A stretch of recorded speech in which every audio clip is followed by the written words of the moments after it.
In a national coronavirus teletown hall, AARP, the American Association of Retired Persons, along with experts from across the country, shared tips for grandparents balancing work, self-care, and being a caregiver. I listened in on the conversation to hear concerns. Now, grandparents really need to be kind to themselves and gentle about their expectations right now, and they need to remember that most of us were not prepared for this. So if they have some anxiety, some fear, worry, these are all normal. Before the COVID-19 pandemic, 1 in 5 households had multiple generations living under one roof, with roughly 3 million grandparents caring for their grandchildren.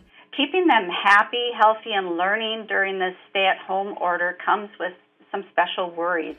Grandparents represent some of the most vulnerable populations to COVID-19. Older adults are at higher risk of getting very sick from COVID-19, and they need to take special precautions to reduce their risk and focus on their own health and well-being. For grandparents who have not seen their grandkids in months due to social distancing guidelines, experts offered advice on how to stay connected with them safely. You just have to weigh the risks. I think every local public health department is keeping everything closed. Little by little, they will be reopening. But if your grandchildren are just at home and you're at home, less chance of them having much contact right now with anything.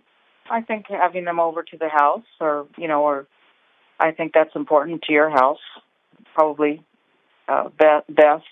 Another concern, what is at risk for primary caregivers when schools reopen? I'm a 64-year-old senior who is the custodial grandparent of an 8-year-old, and I'm really wondering, is it safe for me to do that? He's only 8 years old. Caregivers should find out the school's policy, what precautions will be in place, and ask what alternatives are there if you don't feel safe sending them back.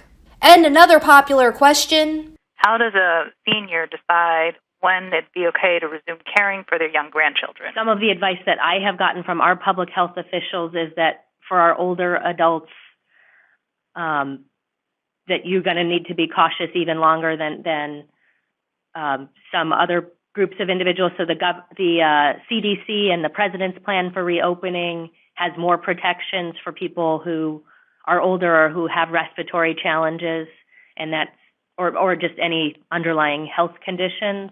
The experts on the AARP panel say it's important to put public health and your grandparents' health first if you're thinking about taking the next steps to visit them.